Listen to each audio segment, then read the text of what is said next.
যার ফলে আমরা গত 30 বছর ধরে একই গ্রাহকের সার্ভিস দিয়ে যাচ্ছি, যেটা বিমা জগতে খুব কম সংখ্যক কোম্পানির ক্ষেত্রেই পাই।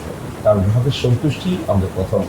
একই সাথে আরেকটা কথা বলবো, যেটা আমার মনে হয় যে সকলে জানা উচিত। বিমা জগতে দুটি উইং কাজ করে, একটা লাইফ ইন্স্যুরেন্স, একটা নন লাইফ ইন্স্যুরেন্স।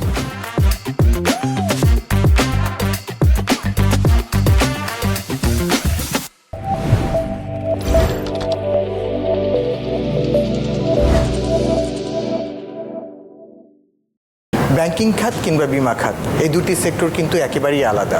আমরা অনেকেই মনে করে থাকি ব্যাংকিং যেখানে আছে সেখানে বিমার গুরুত্ব হয়তো কিছুটা গৌণ।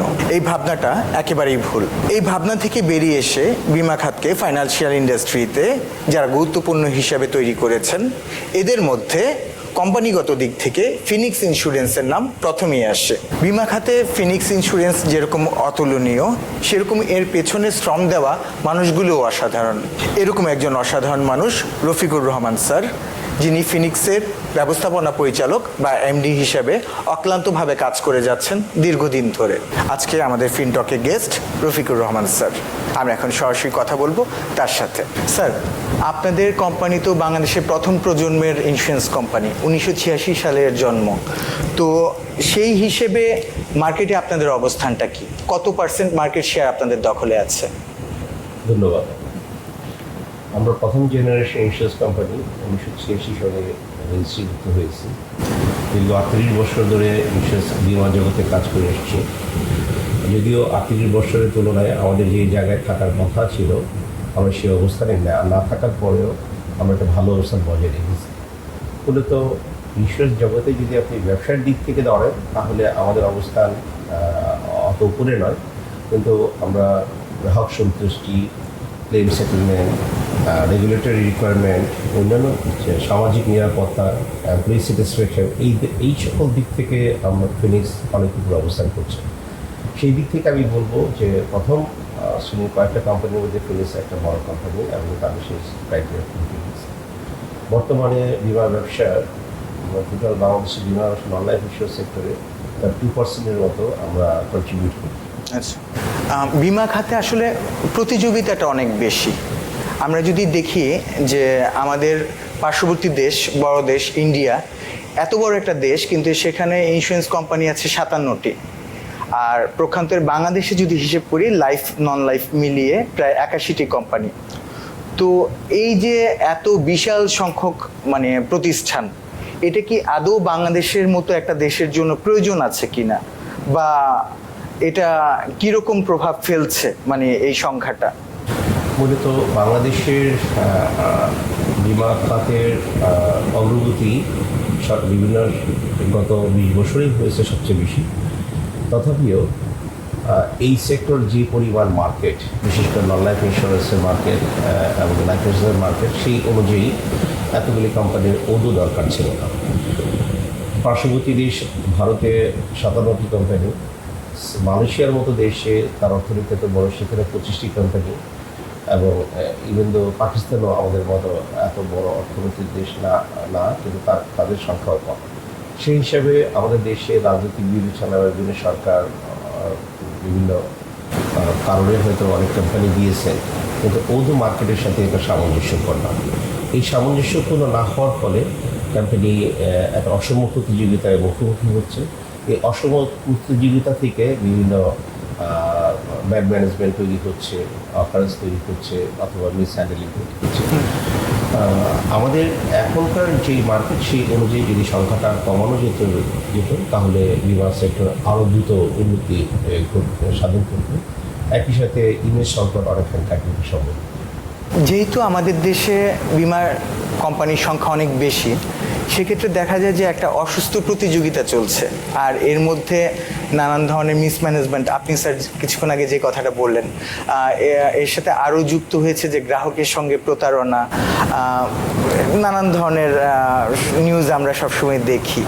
তো এই সমস্ত দিক চিন্তা করলে আপনার কোম্পানির অবস্থানটা কোন জায়গায়? আপনার ক্লায়েন্টরা কতটুকু স্যাটিসফাই আপনাদের উপরে? আপনি খেয়াল করে দেখবেন, বাজারের যেই পরিমাণ প্রিমিয়াম অর্জন করা হয় 46 নন লাইফ ইন্স্যুরেন্স কোম্পানি, তার অনুপাতে যদি মূলধন খরচ বলেন, ম্যানেজমেন্ট খরচ বলেন, সব কিছু মিলে এই অনুপাতে হারে এই ব্যবসা দিয়ে কোনোভাবেই সেই খরচ মেটানো সম্ভব না। কিন্তু ফিনিক্স ইন্স্যুরেন্স শুরু থেকেই তার সুনাম, সামাজিক অবস্থা, গ্রাহকের প্রতি তার সন্তুষ্টি, একই সাথে সরকারের প্রতি তার কমিটমেন্ট, এই বিষয়টি বজায় রেখেছে, যার ফলে আমরা আজ পর্যন্ত সরকারের রাজস্ব জমা দেওয়া, গ্রাহকের ক্লেম নিষ্পত্তিতে অগ্রণী ভূমিকা পালনে বিরত না হওয়া, ইভেন তো সামাজিক নিরাপত্তা, সামাজিক অবদানে আমাদের যে কন্ট্রিবিউশন সেটা অব্যাহত রাখা, একই সাথে রাখা আমাদের এমপ্লয়ীদের মধ্যে একটা স্যাটিসফ্যাকশন বজায় রেখে কাজ করছে। আর এই বিষয়টি আসলে মূলত যদি আপনি এইভাবে চিন্তা করেন যে এত অল্প সংখ্যক কোম্পানিতে এত অল্প সংখ্যক বাজার নিয়ে এত বেশি কোম্পানি কীভাবে তার মূলধনের রিটার্ন মিট আপ করবে, আর সেই জায়গা থেকে অসম প্রতিযোগিতা করবে। এই অসম প্রতিযোগিতার মধ্যে থেকে আমরা আমাদের বোর্ড অফ ডিরেক্টরস স্যারের নেতৃত্বে আমরা কখনই সেই অসম প্রতিযোগিতায় যেয়ে নিজেদেরকে পুরস্কৃত করার চেষ্টা করি, যার ফলে আমাদের হয়তো খুব বেশি পরিমাণ বিজনেস বাড়েনি, কিন্তু আমাদের একটাই কাঙ্ক্ষিত লক্ষ্যমাত্রা অর্জন করেছি, গ্রাহক স্যাটিসফ্যাকশন, যার ফলে আমরা গত 30 বছর ধরে একই গ্রাহকের সার্ভিস দিয়ে যাচ্ছি, যেটা বিমা জগতে খুব কম সংখ্যক কোম্পানির ক্ষেত্রেই পাবে। কারণ গ্রাহকের সন্তুষ্টি আমাদের প্রথম অবলম্বন। এটি যদি সকল কোম্পানি অনুসরণ করতো তাহলে বিমা ব্যবসায়ে আপনার দুর্নীতি বলে অথবা অসম প্রতিযোগিতা ফলে যে এই ধরনের মিসহ্যান্ডেলিং তৈরি হয় বাজারে। এটির সাথে আরেকটা কথা বলবো, যেটা আমার মনে হয় যে সকলে জানা উচিত। বিমা জগতে দুটি উইং কাজ করে, একটা লাইফ ইন্স্যুরেন্স, একটা নন লাইফ ইন্স্যুরেন্স। আপনি যে আশ্চর্য হবেন, লাইফ ইন্স্যুরেন্সের বাজার বাংলাদেশে অনেক বড়, এবং কিন্তু একই সাথে অনেকেরই কোম্পানি রেজিস্ট্রিভুক্ত হওয়ার ফলে ওই সময় আমার মনে হয় রেগুলেটর এবং একই সাথে কোয়ালিফাইড ম্যানেজমেন্টের অভাবের পরিপ্রেক্ষিতে হয়তো বা কিছু মিসহ্যান্ডেলিং করেছে। প্রিমিয়াম জমা নেওয়ার পরিপ্রেক্ষিতেও তারা হয়তো সেই হিসাবপত্র তাদের বিনিময়ের হিসাব রাখতে হয়, সেটা রাখতে না পারার জন্য প্রায়শই বিভিন্ন কথা শোনা যায়। সেই শোনার কথাটাই মানুষ শুধু বলে বিমা সেক্টর দাবি দিচ্ছে না, গ্রাহকের টাকা মেরে নিচ্ছে। তো এইটা আসলে বিমা সেক্টর মধ্যে কোন সেক্টরটা, লাইফ অথবা নন লাইফ? আমরা নন লাইফ ইন্স্যুরেন্সে কাজ করি, আমাদের নন লাইফ ইন্স্যুরেন্সে কোনোভাবেই এই ধরনের স্ক্যাম ওঠার সুযোগ খুব কম, কারণ আমাদের গ্রাহক সংখ্যা খুব সীমিত, একই সাথে এই গ্রাহক সংখ্যারা খুবই দক্ষ অথবা অভিজ্ঞ, তারা এই বিষয়টা বুঝে। কিন্তু যেহেতু লাইফের গ্রাহক সংখ্যারা নতুন হয় এবং নতুন নতুন অল্প অল্প প্রিমিয়াম তারা দেন, সেই কারণে হয় তাদের অভিজ্ঞতার অভাব এবং কোম্পানির সচেতনার অভাবে ছোটোখাটো স্ক্যামগুলি তৈরি হয়। সেই স্ক্যামগুলি এবং সেই দুর্নামগুলি বাজারে ছড়িয়ে পড়ে, যেই ছড়িয়ে পড়াটার জন্য সমগ্র ইন্স্যুরেন্স ইন্ডাস্ট্রিতে আসলে বিরাজ করছে। কিন্তু আশার আলো আমি আপনাকে বলবো, গত 4-5 বছরে এই সেক্টরের ভালো অবদান অ্যাকচুয়ালি রাখছে। এখন খুব কমই আপনি এই ধরনের মিসহ্যান্ডেলিংয়ের সংবাদ শুনবেন, দাবি পরিশোধের ক্ষেত্রে, গ্রাহকের সুরক্ষার ক্ষেত্রে, গ্রাহকের স্যাটিসফ্যাকশনের ক্ষেত্রে। তো আমি মনে করছি যে আগামী কয়েক বছরের ভিতর বিমা সেক্টর এই অবস্থান থেকে নিজেকে ঘুরে দাঁড়িয়ে যেতে পারবে এবং একই সাথে ফিনিক্সও অবস্থান ধরে রেখে নিজেকে আগে করে নিয়ে যেতে পারবে।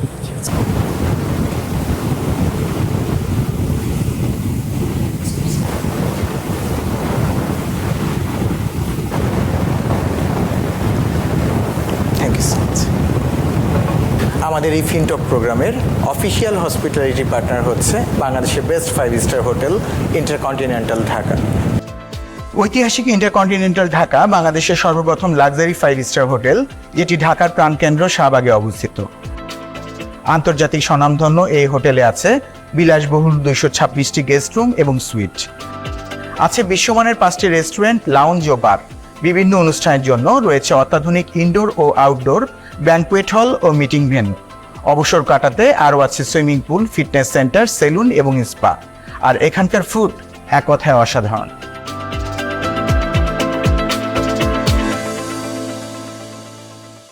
স্যার, বিমা কোম্পানির ব্যবস্থাপনা ব্যয় বা সরকারের রাজস্ব ফাঁকি, এই ধরনের নানান নেতিবাচক শব্দ আমরা প্রায় শুনতে পাই বা পত্রিকাতে দেখি। এই দিক থেকে আপনাদের অবস্থানটা মানে কীরকম? ধন্যবাদ। মূলত বীমা কোম্পানির ব্যবস্থাপনা ব্যয় নির্ভর করে তার আয়ের উপর। এমনিতেই যেহেতু আমরা কিছুক্ষণ আগে বলছিলাম যে আমাদের দেশে বীমা কোম্পানির সংখ্যা বেশি, যার পরিপ্রেক্ষিতে আমাদের প্রিমিয়াম আয় কম, কিন্তু যেহেতু একটা অফিস চালাতে গেলে বিভিন্ন ডিপার্টমেন্ট, বিভিন্ন এক্সপার্টিস রাখতে হয় এবং আমাদেরকে আমাদের customer satisfaction service, regulatory requirement fulfil করার জন্য ওই ধরনের দক্ষ জনবল রাখতে হয়। আমরা ব্যবসা যাই করি না কেন আমাদেরকে সেই ব্যয় বহন করতেই হয়। এই দিক থেকে বিবেচনা করে অ্যাকচুয়ালি আমরা সকল কোম্পানি বীমা ব্যয় ব্যবস্থাপনা ব্যয় বেশি। এর উপর গত কয়েক বছর ধরে, বিশেষ করে 2019 পর থেকে কোভিড, রাশিয়া ইউক্রেন যুদ্ধ, সর্বশেষ মিডল ইস্ট ক্রাইসিস, এই আলোকে এবং দেশের অর্থনৈতিক পরিমণ্ডলের বিবেচনা করে দেশের বীমা ব্যবসায় অনেক কমে গেছে। সেই দৃষ্টিকোণ থেকে বীমা ব্যয় অ্যাকচুয়ালি আয় অনুপাতে বেশি এবং এটা সহজেই নিয়ন্ত্রণ করার এই মুহূর্তে সম্ভব না। ফিলিপস ইন্স্যুরেন্স কোম্পানি এই অবস্থা বিবেচনা করে তার এক্সপার্টিসের সংখ্যা বেশি থাকার পরিপ্রেক্ষিতে আমরা আমাদের লোকবলকে একটু কমিয়ে নিয়েছি, যাতে আমরা ব্যবস্থাপনা ব্যয় সীমার মধ্যে আইডিয়া করতে নির্ধারিত ব্যয় সীমার মধ্যে রাখতে পারি।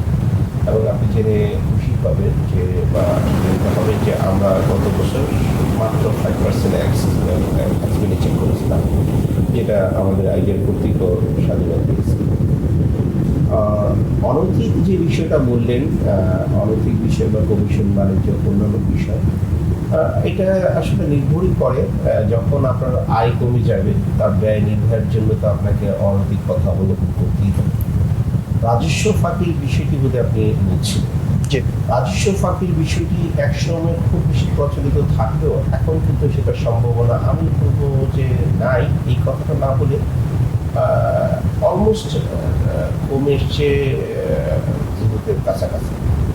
আপনি জানেন কি গত বছর ইউএনপি প্রবর্তন করেছেন ইউনিফাইড মেসেজিং প্ল্যাটফর্ম। এখন যে কোনো বীমা কোম্পানি যখনই কোনো পলিসি কোনো কামানো বেশি করে অথবা কোনো টাকা রিসিভ করে সাথে সাথে সেটা আইডিয়ার কাছে চলে যায় তাদের আমাদের মেসেজিং প্ল্যাটফর্মের মাধ্যমে, ইন্টারনেটের মাধ্যমে তাদের সার্ভারে হিট করে এবং হিট করার সাথে সাথেই গ্রাহককে তারা একটা SMS দিয়ে দেখে তারা গ্রাহকের পক্ষ হয়ে তারা টাকা কোম্পানি টাকা রিসিভ করেছে। আর যেহেতু প্রিমিয়ামের বিপরীতে মানি রিসিভ হচ্ছে, সেই প্রিমিয়ামের মানি রিসিভের হিসাবটা এখন অটোমেটিকলি সরকার কর্তৃক বিভিন্ন সংস্থার কাছে যাচ্ছে এবং আইডিয়া সরাসরি নিয়ন্ত্রণ করছে। এখন আপনি পলিসি ইস্যু করে প্রিমিয়ামের টাকার বিপরীতে ভ্যাট দিবেন না, এই ধরনের চিন্তা করার সুযোগ আছে বলে আমি মনে করি। হয়তো থাকতে পারে, কিন্তু বৈধভাবে থাকার কোনো সুযোগ নেই, কারণ আপনি যা ইস্যু করছি তাই তো দিচ্ছি। এইভাবে যদি চিন্তা করতে, সেই দৃষ্টিকোণ থেকে আমি বলছি যে আমার মনে হয় রাজস্ব ফাঁকি দেওয়া সম্ভব। আর এছাড়াও বাংলাদেশে এখন আপনার আইনবিআর অনেক স্টল হয়েছে, তারা আমাদেরকে 3 মাস পর পর আমাদের EIT জমা দেওয়ার বিষয় নিয়ে তাদের একটা তাগাদা থাকে, আমরা সেটা ঠিক মতো দিই কিনা সেটা দিচ্ছি। বছর শেষে এটার উপর একটা রিপোর্ট হয়, সেটা চেক করা হয় এবং আমাদের এক্সটার্নাল অডিটর, ইন্ডিপেন্ডেন্ট অডিটর, ওনারা এসেও এই বিষয়গুলো খুব পুঙ্খানুপুঙ্খ দেখেন যে সরকারের তহবিলের কোনো বা সরকারের যে কোষাগারে জমা দেওয়ার বিষয়গুলি আমরা আসলে ফাঁকি দিচ্ছি। সর্বশেষ যে বিষয়টা থেকে থাকে সেটা হলো যে অ্যানুয়াল ইনকামের উপর, প্রফিটের উপর যে ট্যাক্স, এইটা তো এনবিআর খুব ভালোভাবে যাচাই বাছাই করে। তো সর্বাঙ্গীনভাবে আমি যদি আপনাকে এইভাবে বুঝাই যে ভ্যাট পলিসির বিপরীতে বা মাইনাসের বিপরীতে আদায় শতভাগ নিশ্চিত করার প্রয়াস নেওয়া হয়েছে এবং এটা অলরেডি হচ্ছে বলে আমার ধারণা। একই সাথে EIT ঠিক মতো দেওয়া হচ্ছে এবং না দেওয়ার জন্য ইন্ডিপেন্ডেন্ট অডিটর এবং আমাদের এনবিআর কর্তৃক টিম সার্ভার তাদের নকল এড়ানোর জন্য আমরা যেটা ফুললি আদায় করি এবং অ্যানুয়ালি যে প্রফিটের উপর যে দেওয়া সেটা বলি। সেইভাবে অনৈতিক যে বিষয়টা আমার মনে হয় আস্তে আস্তে কমে আসছে সরকারের বিভিন্ন বিধি ব্যবস্থা নেওয়ার ফলে এবং আধুনিক EIT ব্যবহারের আধুনিক এই মুহূর্তে যে ইন্টারনেট প্রযুক্তির ব্যবহারের ফলে হয়তো বা আমরা মনে হয় খুব অচিরেই এই অবস্থান থেকে পুরোপুরি মুক্ত হতে পারবো। অ্যাটলিস্ট ফিনিক্স ইন্স্যুরেন্স এই ক্ষেত্রে সর্বাধিক চেষ্টা করে, কারণ গত 38 বছরে আমাদের এই ধরনের কোনো দুর্নাম নেই। আমাদের বোর্ড অফ ডিরেক্টরসের প্রথম কথাই গ্রাহকের সন্তুষ্টি, সরকারের সন্তুষ্টি এবং দায়িত্ব, কাস্টমার এবং কর্পোরেট রেসপন্সিবিলিটি, এই বিষয়গুলি পালন করে আমরা চেষ্টা করছি এই বিষয়টা ধরে আগে যে আপনার 38 বছর সুনামের সহিত আমরা আমাদের কোম্পানি কার্যক্রম চালিয়ে দিচ্ছি। স্যার, পরিবহন খাতে বীমা বাধ্যতামূলক করার একটা প্রক্রিয়া চলছে, এটাকে আপনি কিভাবে মূল্যায়ন করছেন? এটা আসলে খুব আশ্চর্যজনক বিষয়। পৃথিবীর কোনো দেশেই পাবেন না পরিবহন খাত বীমা। এক্স্যাক্টলি, হ্যাঁ। ইভেন তো আপনি যদি চিন্তা করে দেখেন, বিমানের মতো জায়গায় সেটা বীমা অন্তর্ভুক্ত করা হয়, কিন্তু আমাদের দেশে পরিবহন এত বেশি রিস্কি, এত বেশি ডিজাস্টার ঘটাচ্ছে, এবং এইবার ঈদেও এত বেশি ডিজাস্টার ঘটালো, কিন্তু এটা বীমার আওতার বহির্ভূত করা হয়েছে। এতে আমি মনে করি যে দেশের সুনামও ক্ষুণ্ণ হচ্ছে, কারণ পৃথিবীর কোথাও যেহেতু পরিবহন খাত বীমা বহির্ভূত নয়, বীমার আওতার বাইরে নয়, কিন্তু বাংলাদেশ করে একটা সিদ্ধান্ত একটা ইমেজ সংকটের একটা কারণ। আরেকটা বিষয়ে চিন্তা করে আপনি দেখুন যে সরকারের দিক থেকেও আমরা প্রত্যেক বছর প্রায় 6 থেকে 700 কোটি টাকার মতো রেভিনিউ পরিবহন খাতের বীমা থেকে সরকারের কোষাগারে জমা দিতে পারতাম, কিন্তু গত 3-4 বছর ধরে এই বিধি ব্যবস্থা উঠে যাওয়ার ফলে সরকারের কোষাগারে এই অর্থ থেকে বঞ্চিত হচ্ছে। একদিকে ইমেজ সংকট, অন্যদিকে যেই সকল গ্রাহকরা বা যে সকল কাস্টমাররা অথবা যেসব পথযাত্রী মারা যাচ্ছে তাদের কোনো কম্পেনসেশনের সুযোগ থাকছে না, এবং বীমা কোম্পানিও একইভাবে এই পরিমাণ রাজস্ব হারিয়ে গেছে। পরিবহন খাত যদি আপনি এর বাইরে রাখেন তাহলে বিশৃঙ্খলতা আরও বেড়ে যাবে, কারণ যখনই বীমার আওতায় আসে তখন আমরা 10 বছরের পুরাতন কোনো গাড়িকে বিমাভুক্ত করি না, আমরা একটা সার্টেন পিরিয়ড পর্যন্ত বিমা করি, তার বেশি করার নিয়ম নেই, কারণ ডিপ্রিসিয়েশন হওয়ার পরে ওই গাড়িটা রিডিউস হয়, তাতে পরিবেশের উপর একটা ভালো ভারসাম্য বজায় থাকে। তো আশার আরও বিষয়টা এরকম যে সরকার এই বিষয় নিয়ে কাজ করছে, আমাদের ইন্স্যুরেন্স ডেভেলপমেন্ট রেগুলেটরি অথরিটি, একই সাথে বিআইএ বাংলাদেশ ইন্স্যুরেন্স অ্যাসোসিয়েশন কাজ করছে। আশা করি খুব শীঘ্রই হয়তো বা এই সার্কুলারটা আবার নতুন করে প্রতিস্থাপিত হবে এবং দেশের মানুষের নিরাপত্তার জায়গাটা হয়তো বা পুঙ্খানুপুঙ্খভাবে দেখার সুযোগ হবে। একই সাথে যারা 1-2 গাড়ির মালিক অথবা কিছু, তাদের গাড়ির ধ্বংসাবশেষ হইলে কোনো কার অ্যাক্সিডেন্ট হলে সেই কম্পেনসেশনটা তারা দ্রুত পাওয়ার একটা ব্যবস্থা।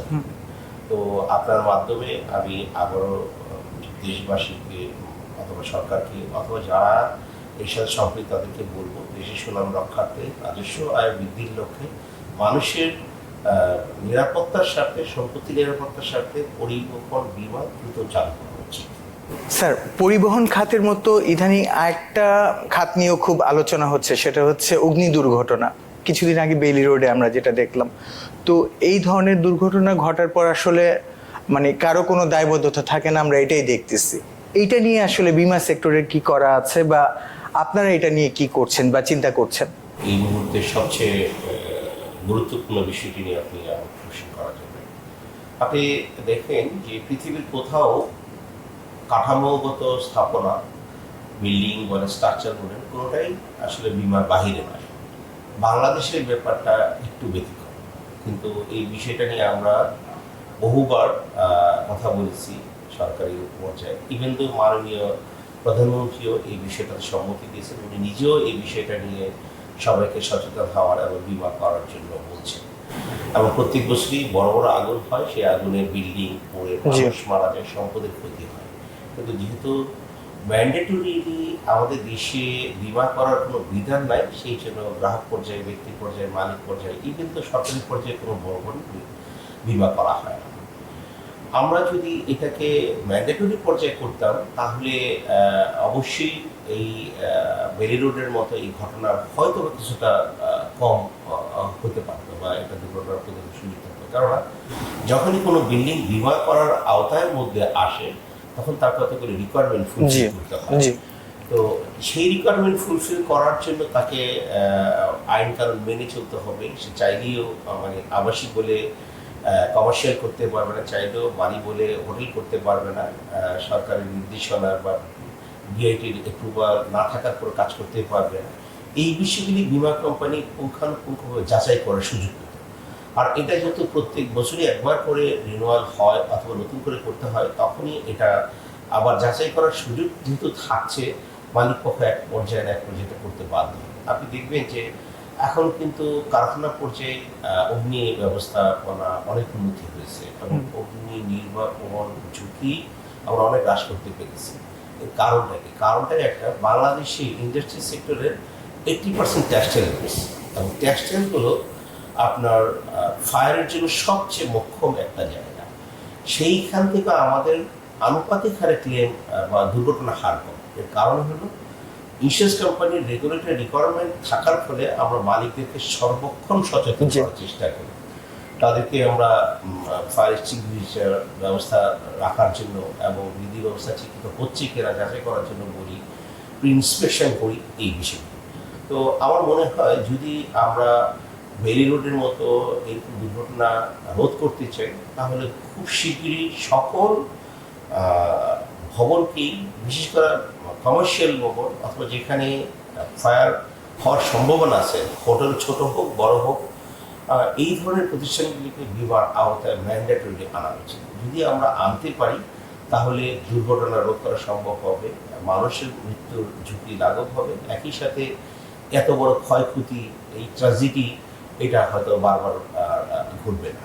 তো আমি সচেতন মহল সবাইকে অনুরোধ করব যে দেশের স্বার্থে না হোক, মানুষের স্বার্থে, সম্পদের স্বার্থে হলেও এটা করা উচিত। কারণ মানুষের মূল্য তো অনেক, মানুষ বেঁচে না থাকলে দেশ কীভাবে বাঁচবে।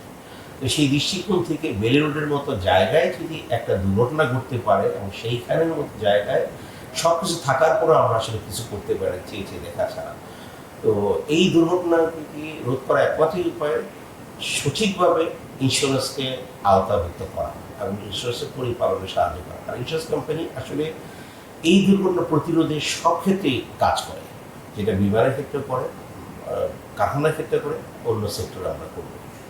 এআই কিংবা রোবোটিক্স বা ডিজিটাল ডিসরাপশন যেটা বলি, এটা এখন সারা বিশ্বে তোলপাড় সৃষ্টি করে দিচ্ছে। এখন সাধারণ প্রতিষ্ঠান থেকে শুরু করে দেখা যাচ্ছে যে বড় বড় প্রতিষ্ঠান সবাই এটার পেছনে ছুটছে। বাংলাদেশ আসলে এই ব্যাপারটা নিয়ে কতটুকু কাজ করছে, কতটুকু আগ্রহী হয়ে উঠছে, বা আপনারা এটা নিয়ে কি করছেন? আমরা ইন্স্যুরেন্স ইন্ডাস্ট্রি কিন্তু অনেক আগে থেকে ডিজিটালাইজেশনের আওতার মধ্যে এসেছি। আপনি শুনে আশ্চর্যিত হবেন, ফিনিক্স ইন্স্যুরেন্স কোম্পানি আজ থেকে 30 বছর আগেই প্রথম যখন বাংলাদেশে কম্পিউটার এসে আমরা প্রথম ডিজিটালাইজেশনের কাজকর্ম করি, এবং আমরা তখনই কম্পিউটারের মাধ্যমে হিসাব রাখার ব্যবস্থা করি। সেই সময় থেকে আমার বর্তমান চেয়ারম্যান তখন অনেক নবীন ছিলেন, উনি সদ্য পাশ করা একজন এই লাইনের লোক ছিলেন, উনি এসে এটা চালু করলেন। তো এর ব্যবহার আসলে বলে বোঝানো খুব কঠিন। আপনি যদি এইভাবে চিন্তা করেন যে একটা মেশিন 10টা মানুষের কাজ করে, সেটা যখন আপনি বুঝতে পারবেন তখন আপনি আর কখনোই মানুষের দিক না তাকিয়ে মেশিনের দিক তাকাবেন। আর ডিজিটালাইজেশন হলো আপনাকে সঠিক ইনফরমেশন সঠিক সময়, দ্রুততম সময় দেয়। আমরা ইতিমধ্যে আমাদের অনেক বিষয় ডিজিটালাইজেশন করে ফেলেছি। আমাদের অটো সব কিছুই এখন হয়, আপনি চাইলেই আপনি ওয়েবসাইটে ঢুকে গাড়ি বিমা করতে পারবেন, আপনি অন্য যে কোনো বিমা করতে পারবেন। ইভেন দো আমাদের বিদেশ যাওয়ার ক্ষেত্রে বিভিন্ন অ্যাম্বাসি যে সকল বিমার কথা বলে, মেডিকেল বিমা, সেটাও আপনি ইচ্ছে করলেই আপনি অনলাইনে করতে পারবেন। তো আমরা ডিজিটালাইজেশন শেষ পর্যায়ে, ডিজিটালাইজেশন পাশাপাশি এর যেহেতু বর্তমান ব্যবহার খুব বেড়ে গেছে, এটা নিয়ে আমরা কাজ শুরু করে দিয়েছি। কীভাবে গ্রাহক পর্যায়ে গ্রাহকের সাথে সরাসরি মেশিন তার কমিউনিকেশন করতে পারে, সেই কমিউনিকেশনের বিষয়গুলি নিয়ে আমাদের কাজ চলছে। আমরা অচিরেই আপনাদেরকে একটা ঘোষণা দিতে পারবো যে এআই কীভাবে কাস্টমারকে তার স্যাটিসফ্যাকশনের সর্বোচ্চ জায়গায় নিয়ে যেতে পারে যে কোনো সময়, এবং সেই যে কোনো সময়টা সে রাত্রে বসে, বিদেশ থেকে বসে, ইভেন দো সীমানার বাইরে থেকে বসেও সে যে কোনো সময় তার নিশ্চিত করতে পারে। সেক্ষেত্রে আমার অফিসে লোক থাকার দরকার নেই, আমার সিস্টেম তাকে সব ডেভেলপমেন্ট করে। এবং আমরা ইতিমধ্যে এই বিষয়ে যে অগ্রগতি সাধন করেছি সেই অগ্রগতির মধ্যে আমরা তো বললামই এই যে কয়েকটা প্রোডাক্ট নিয়ে এসেছি এবং ইতিমধ্যে আমরা গবাদি পশু বিমাটাও অ্যাকচুয়ালি অনেকটা এআই নির্ভর করে ফেলছি। একটা একটা আপনি জেনে খুশি হবেন, গবাদি পশু বিমা ফিনিক্স ইন্স্যুরেন্স কোম্পানি 2018 সালে প্রথম চালু করে। তখন একটা গরুর যদি বিমা হয়, শুধুমাত্র গ্রাহক সে রংপুরেই থেকে সে তার মোবাইল ক্যামেরা দিয়ে তার গ্রাহকের গরুর মাথার ছবিটা আমাদেরকে পাঠিয়ে দিবে। আমার মেশিন অটোমেটিক তাকে কাউন্ট করে তার প্রিমিয়াম রেটটা বলে তার SMS করে তাকে জানিয়ে দেবে। সে আবার এর মাধ্যমে হোক, বিকাশে হোক, অথবা ব্যাংক হোক আমার টাকা জমা দেবে, এটা পরিচয়মুক্ত হয়ে যাবে। তো আলটিমেটলি কিন্তু আমরা এআই ব্যবহার হয়তো কিঞ্চিত শুরু করে দিয়েছি, কিন্তু পূর্ণাঙ্গ এআই ব্যবহার যদি এখন বলা হয় এই মুহূর্তে আজকের দিনে দাঁড়িয়ে, সেটাও হয়তো আরও দ্রুতই চালু হয়ে যাবে। বাংলাদেশের মতো একটা দেশে একজন লোক ব্যক্তি পর্যায়ে বীমা পলিসি কেন গ্রহণ করবে? মানে এই পলিসিটার থেকে সে ব্যক্তিগতভাবে কিভাবে লাভবান হবে, আর এই সামগ্রিক বিষয়গুলি নিয়ে আপনাদের পলিসি কি, বা আপনারা কিভাবে চিন্তা করছেন যে সামনে কিভাবে এগিয়ে নিয়ে যাবেন? ধন্যবাদ। মূলত আপনি একটা ব্যক্তি, আমি আগেই বলেছি, ব্যক্তি উন্নতি না হলে সংসার উন্নতি হয় না, পরিবার উন্নতি হয় না, পরিবার উন্নতি না হলে সমাজ উন্নতি হয় না, সমাজ উন্নতি না হলে দেশ উন্নত সাধন হয়, উন্নতিশালী হয়। আমি উন্নতিশালিত বলতে অর্থনৈতিক মুক্তির কথা বলছি। অর্থনৈতিক মুক্তি হলেই মানুষ অন্যান্য বিষয়তে তার উন্নতি সাধন করতে পারবে। বাংলাদেশে ইন্স্যুরেন্স পেনিট্রেশন মানে বিমা হার যদি বলি, আমাদের পার্শ্ববর্তী দেশ প্রায় 4%-এর উপরে, মালয়েশিয়ার মতো দেশে 3%-এর মতো, সিঙ্গাপুরে সেটা আরও বেশি, ইভেন দো পাকিস্তানের মতো দেশেও 1%-এর কাছাকাছি। সেখানে আমরা মাত্র 0.6% পেনিট্রেশন বা বিমার হার। তো যদি আমরা এটা বাড়াতে পারি তাহলে দেশের উন্নতি অবধারিত। আর একটা ব্যক্তি যখন তার নিশ্চয়তা পাবে, নিরাপত্তা পাবে, তার জীবনের নিরাপত্তা বলতেই তো আমরা কাজ করি কেন? অর্থের জন্য। সেই অর্থর যদি নিরাপত্তা থাকে, যদি কোনো সে কাজ করতে গিয়ে যদি কোনো দুর্ঘটনায় পতিত হয়, মারা যায় অথবা বিকলাঙ্গ হয় অথবা অসুস্থ হয়, যে কোনো কিছু হয়, সেটা যদি আমরা ইন্স্যুরেন্স আওতায় আনতে পারি, সেই লোক যদি সেটা, সেই মানুষ, সেই গ্রাহক যদি সেটা বুঝতে পারে, তাহলে তার কিন্তু স্বাচ্ছন্দ্যবোধটা বেড়ে যাবে। এবং কোনো কারণে যদি সে ওই রকম কোনো দুর্ঘটনা পতিত হয়, তাহলে বীমা কোম্পানি সেই দায়ভার বহন করে তাকে সেই পরিমাণ অর্থ প্রেরণ করবে।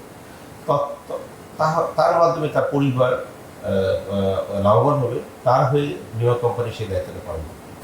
আমরা এই বিষয়ে আইডিয়া, বাংলাদেশ ইন্স্যুরেন্স অ্যাসোসিয়েশন এবং সরকার, আমরা প্রত্যেক বছর বীমা দিবস পালন করছি, মানুষকে সচেতন করছি। বাংলাদেশে প্রায় 19 কোটি লোক, যদি এত বড় জনগোষ্ঠীর মধ্যে অন্তপক্ষে 50% জনগোষ্ঠীকে যদি আমরা বীমার আওতায় আনতে পারি, তাহলে দেশ এমনিতেই অনেক উন্নতি সাধন হবে। কারণ আপনি জানেন, এই বীমার অর্থটাই শুধু নিরাপত্তার জন্য রাখা হয়। আপনার প্রয়োজন যখন, আপনি যখন বিপদে পড়বেন অথবা আপনি যখন রিটায়ারমেন্ট লাইফ লিড করবেন, তখন সেই অর্থ দেবেন। যার ফলে এখন পেনশন স্কিম চালু হয়েছে, যেটা একসময় পেনশন বীমা নামে আমাদের একটা পলিসি আছে, আমাদের স্বাস্থ্য বীমা নামে একটা পলিসি আছে। আপনি আপনার প্রত্যেক বছরের জন্য একটা স্কিম নিতে পারেন। যে কোনো দুর্ঘটনা পতিত হলে অথবা কোনো অসুস্থ হলে অথবা অ্যাক্সিডেন্ট ঘটলে আপনার সকল ব্যয়ভার বীমা কোম্পানি বহন করবে, সামান্য কিছু প্রিমিয়ামের বিপরীতে। আবার এটাকে আপনি ইচ্ছা করলে 10 বছর ব্যাপী, 20 বছর ব্যাপী নিতে পারেন, যেটা বিদেশে বিদ্যমান আছে। যার ফলে আমাদের দেশের মানুষ এই যে বিভিন্ন সমস্যার জন্য, অ্যাক্সিডেন্টাল সমস্যা, অসুস্থতার সমস্যা অথবা দুর্ঘটনাজনিত সমস্যা, ন্যাচারাল ডিজাস্টারের জন্য যে পরিমাণ পেরেশানিতে থাকে, যে একটা অস্থিরতা থাকে, এই অস্থিরতা বীমা কোম্পানি লাঘব করতে পারে। তা আমি মনে করি যে আপনার মাধ্যমে যারা এই অনুষ্ঠানটা দেখছেন, অথবা যদি তাদের মধ্যে সমগ্র দেশবাসী যদি আপনারা আপনাদের বীমার মাধ্যমে উপকৃত হওয়ার সুযোগটা নেন, তাহলে দেশের পাশাপাশি আপনার যেমন উন্নতি হবে, আমাদের সমাজ, সন্তান, আপনাদের সন্তান এবং অন্যান্য সাকসেসরের উন্নতি সাধন করবে। পরিশেষে আমি আপনাকে এইটুকুই বলবো, একটা দেশের বীমা অনস্বীকার্য। পার্শ্ববর্তী দেশ ভারত 4.5% মতো তার পেনিট্রেশন, বীমার পেনিট্রেশন, সেখানে আমাদের মাত্র 0.46%। আমরা যদি বিমাতে এই অর্থ কাজে লাগাতে পারি, বিমা করতে পারি, তাহলে এই অর্থ আমরা আবার বিভিন্ন স্ট্রাকচারাল ডেভেলপমেন্ট করতে পারবো, দেশ উন্নতি সাধন করবো। তো এইটা শুধুমাত্র অজ্ঞতার অভাব, মানুষ না জানার জন্য এটা হচ্ছে না। মানুষ যদি এটা ভালো করে জানতে, আমরা যদি জানাইতে পারতাম। অবশ্যই এই বিষয় নিয়ে কয়েকটা নেতিবাচক কথাও প্রচারিত হয়, যেটা আমি শুরুতেই বলেছিলাম। কেউ একটা হয়তো মেডিকেল পলিসি নিলেন বা একটা লাইফ ইন্স্যুরেন্স নিলেন, কিন্তু কোনোভাবে সেই পলিসিটা ঠিক মতো চালু ছিল না, অথবা চালু থাকার পরে কোম্পানি কোনো দিতে পারেনি। সেই সংবাদটা এত বেশি প্রচারিত হয়, কিন্তু আমরা যত ক্লেম দিই, এত হাজার হাজার টাকা কোটি টাকা ক্লেম দিয়ে বিভিন্ন সময় আগায় আসি। বাংলাদেশে এত বড় একটা বিমান দুর্ঘটনা হলো, 45 ডেজের মধ্যে সেই ইন্স্যুরেন্স ক্লেম দেওয়া হয়েছে। এই বিষয়গুলি যদি ঠিকমতো গ্রাহকদের কাছে পৌঁছানো যেত, মানুষের কাছে পৌঁছানো যেত, তাহলে মানুষ আরও বেশি বিমা উপকৃত হতো। আমি সবাইকে অনুরোধ জানাবো, আপনারা সবাই বিমার ছাতার তলে আসেন, নিজের বিমা নিজে করুন, এবং আপনার টাকা জমা হচ্ছে কিনা সাথে সাথে আপনার কাছে মেসেজ চলে যাবে। আমাদের regulatory authority, IDR insurance development regulatory authority এটা সচেতনভাবে হ্যান্ডেল করছে, এবং এখন কোনো ক্লেম পরিশোধ না হওয়ার জন্য প্রচুর পানিশমেন্টের ব্যবস্থা করা হচ্ছে। তো কোনো ক্লেম পরিশোধ হবে না অথবা বিমার টাকা মার যাবে, এই ধরনের সম্ভাবনার হার এখন খুবই ক্ষীণ।